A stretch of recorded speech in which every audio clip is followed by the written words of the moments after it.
Let's talk about spiritual bypassing in 2026. Spiritual bypassing is when you use spiritual ideals to avoid your emotional reality. Some of the language might be just think positively, or everything happens for a reason. You created this illness with your thoughts, and all you have to do is think better and you will feel better. It can also look like just meditate more and not have to deal with trauma or even acknowledge that it exists. Essentially, spiritual bypassing is when somebody wants to only look at the light and not acknowledge that there is also a shadow. In traditional Chinese medicine, many times this form of spiritual bypassing that I will see in patients, there is usually an underlying Shen disturbance component. In traditional Chinese medicine, the Shen is likened to the spirit or the consciousness, and the Shen is supposed to be housed by the heart. When the heart is not steady, grounded, and have enough blood to hold the Shen, we see consciousness disturbances. Other types of Shen problems can be linked to mania, be linked to delusions. Psychologically, spiritual bypassing is when someone cannot deal with their trauma, so they use their spiritual beliefs as a form of defense mechanism to not have to heal through the pain and integrate that pain into the rest of their lives. When the Shen is disturbed and when the heart has been taxed by, let's say, too much fire, then that person cannot see things clearly. They may not be emoting properly. This can look like delusion, disassociation, manic spirituality, emotional disconnection, and a scattered identity. So 2026 is a fire horse year.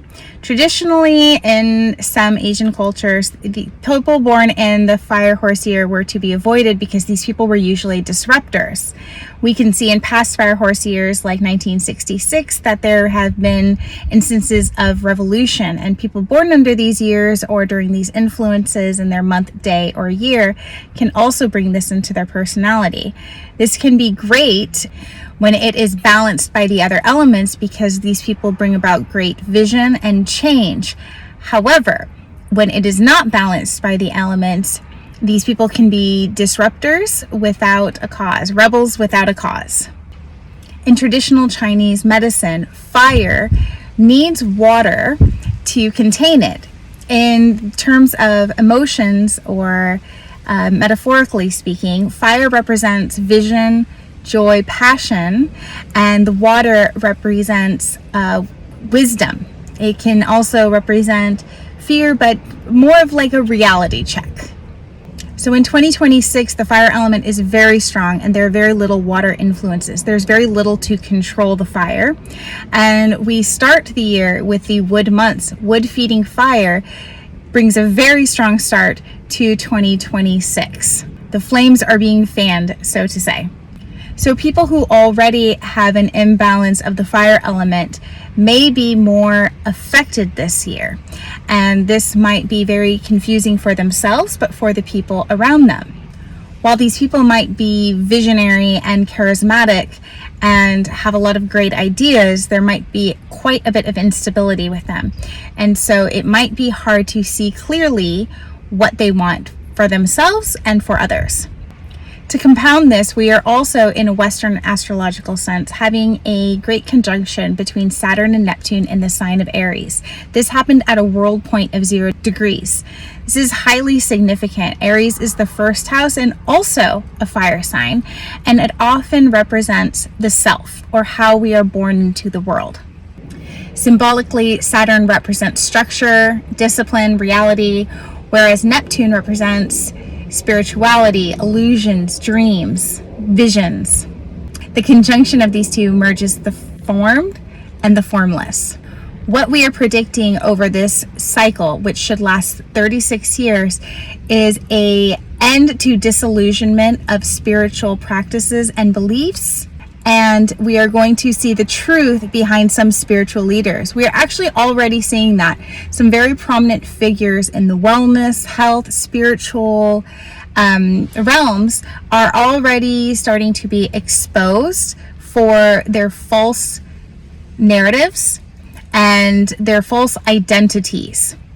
What we're being called to during this time is to really take responsibility and accountability for our beliefs, where they come from, and who has been leading us.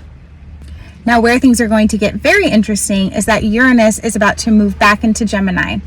This is something that happens about every 84 years. Uranus is the planet of sudden awakenings, shocking change, and Gemini is the house ruling communication.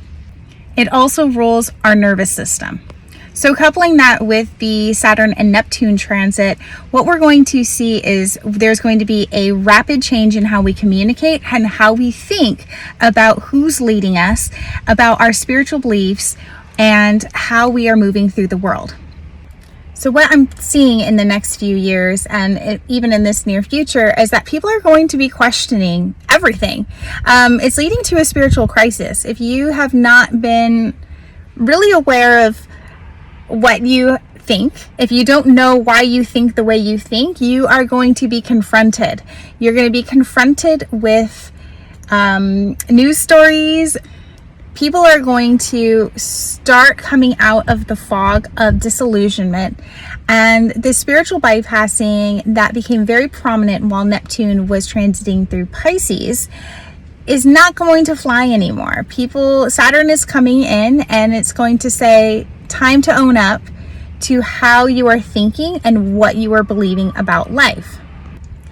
And the fire energy that is happening this year particularly is going to really heighten this for people.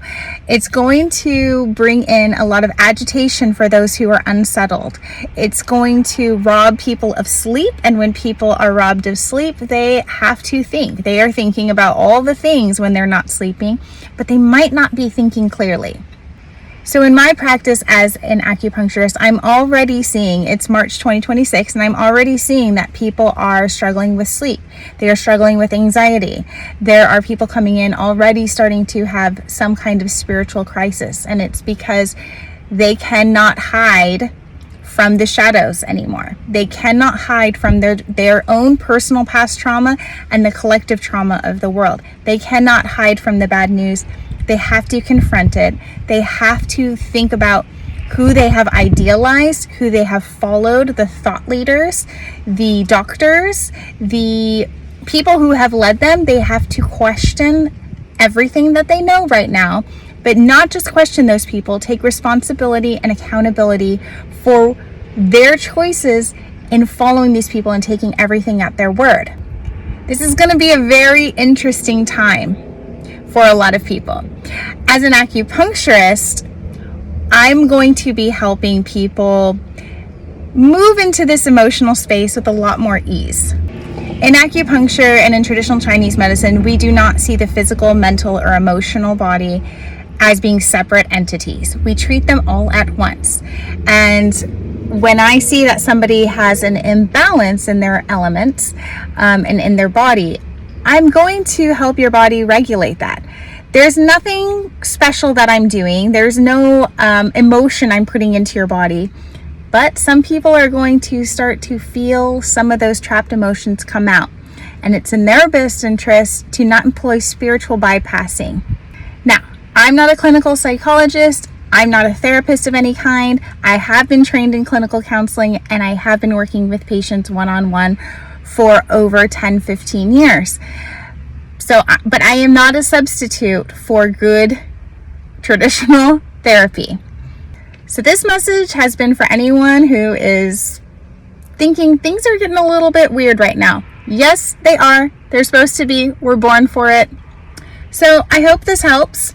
I hope this helps you understand what's coming, what you might already be going through, how I understand it from a Chinese medicine and metaphysical perspective, how I will be helping patients through it. If you're an acupuncturist or any kind of health practitioner, let me know in the comments what you've been seeing so far. I will probably be making a lot more videos about how to deal with some of these symptoms and this transitionary period more easily. So just write in those comments and I'll try to respond. Thanks and have a great day.